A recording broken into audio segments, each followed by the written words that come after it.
If you are planning for admission to PhD and are looking for an opportunity abroad, then I have some exciting news for you. PhD fellowships have been launched by Commonwealth Scholarship Commission. These are fully funded scholarships to be used in UK. These can totally change your life if you are planning for enrolling in a doctoral program. Hi, hello, my name is Aatiya. Welcome to PhDpreneur, where we discuss about the latest news in the field of research with respect to fellowships, scholarships. I speak about my Vipassana experience. I also speak about different aspects related to higher education as well as PhD. So last week I had done a full-on video about Commonwealth Master's Scholarship. So this week the time has come to make a video on their PhD fellowships. There are two kinds of scholarships launched by Commonwealth Scholarship Commission. One is the Master's Scholarship, which aired last week on this particular channel, and the one on PhD fellowships that I'm filming as of now. These fellowships are for a full-time program, so no part-time over here, and they are given for 36 months. You can get extra also, then it depends on them to fund you. The interesting feature is that these don't require any English test or IELTS for admission. So how do Commonwealth PhD fellowships work? So first of all, you have to apply to the scholarship, this particular scholarship. Then you are also going to apply to the nominating agency,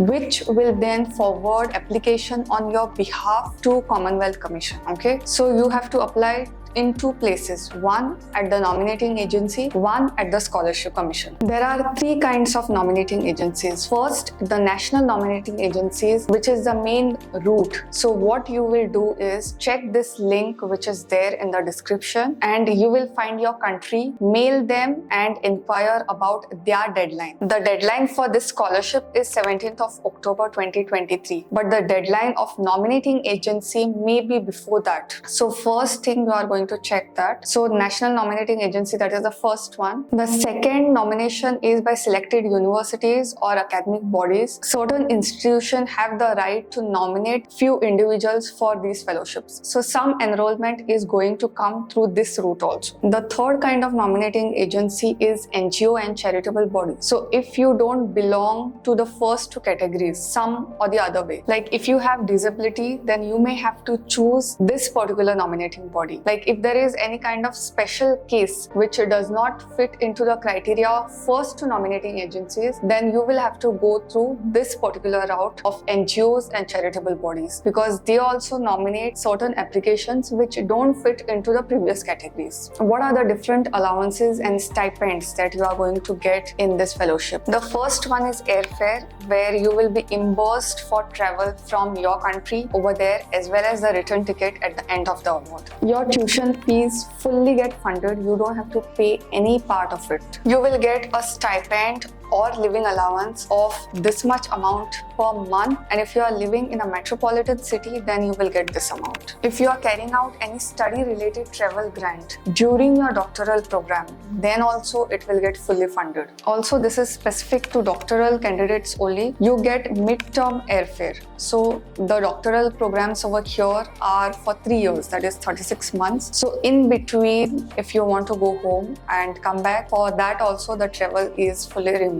This was not there in master's program scholarship that I had explained last week. Coming to the different family allowances, the first one is spouse allowance. If you have your partner with you, then he or she will get a grant of this much for living with you. If you are a scholar who is accompanied by your partner as well as children, then you will get a spouse allowance of this much. Your first child will get an allowance of this particular amount. Your second and third child, if you have, you will get an allowance of this much if your children are below the age of 16. If you are somebody who is not accompanied by their partner but you have children, then you will get a child allowance of this particular amount for your first child, and if you have second and third child, then you will get a family allowance of this amount, provided the children are under the age of 16. If you are disabled in any way, then also you are eligible to get the grant. Make sure that you apply through the correct correct nominating agency, which I've referred to before. As far as the eligibility is concerned, the first thing that you can do is check if your country is eligible. Mind you, Commonwealth scholarships are available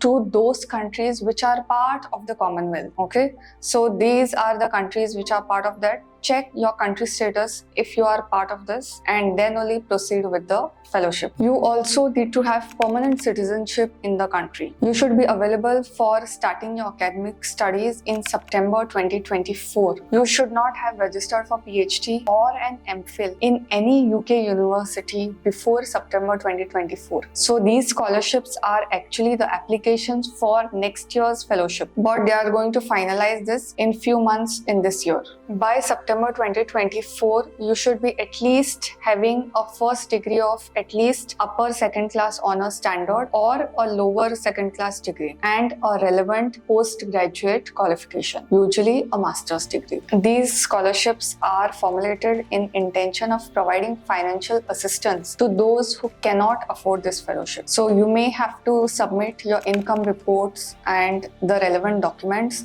to support the fact that you are not able to get this fellowship on your own. Now, how do you apply? The whole procedure of application for this is online. So first of all, you will need a document of your citizenship proof. That's a must. Secondly, you will require reference letters, minimum 2 in PDF format and signed and endorsed on an institutional letterhead. While completing the reference letters, you will be asked to comment on things such as how long and in what capacity your referee knows the applicant. Okay, referee means the person who is giving you the reference letter. Also, there should be comments on their views on how your caliber is with respect to this particular fellowship, whether you will be able to withstand the pressure over there, academic pressure. Comments on strengths and weaknesses of applicants are required, and their opinion on how the applicant is going to impact the development in their country. So these are roughly the points. It is not necessary that you have to write it bullet point wise, but these 4 questions need to be taken into consideration before drafting the reference letters. The next document that is required is your list of all postgraduate and graduate qualifications. You can cite publications if you have, and prizes, maximum 10. The next document that you are going to require is a development impact statement, and it has 4 parts, and here are the 4 parts. So in the first part, you will explain about how this proposed scholarship is relevant to the problems that you are facing at global, national and local level. The second part will explain about how you will use these skills once your scholarship ends. The third part will outline what you expect in development terms following the scholarship, okay, including the outcomes, what are your expectations, what are you going to do after this scholarship ends. In the fourth part, you are going to write about how the impact of your work will be measured and evidenced, okay, how the scholarship commission or how the authorities will be able to see the impact, in what way. All that you are going to write. There are a few other things that you may be asked, and here are those. What are the award objectives and how each of them will be met by the scholarship programs? What are your career plans after the fellowship ends? What are your long-term career plans, like from 10-year or 15-year onwards? Then you will also include a personal statement summarizing the ways in which your personal background has encouraged you to make an impact in your home country. And if you have any other contributions or any other achievements which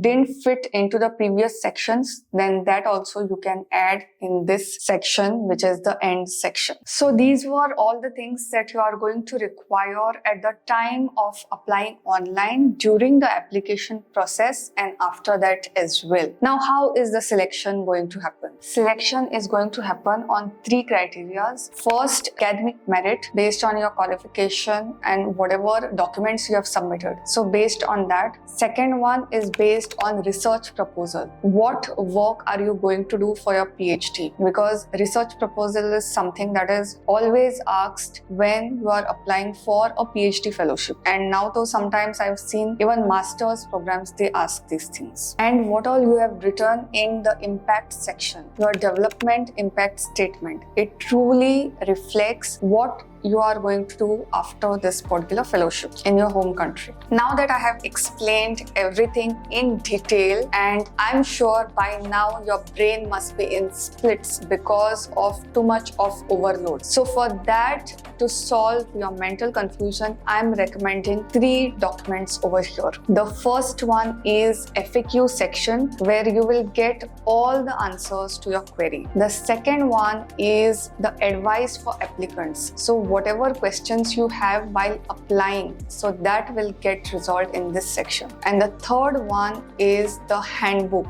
This handbook is specifically for PhD fellowships, and whatever in general questions you have with respect to this funding, you are going to get it solved in this. Hopefully all these 3 things will put you in a state of calm as far as this particular fellowship is concerned. It's a really prestigious one and I highly encourage you to apply. Till the next video, bye.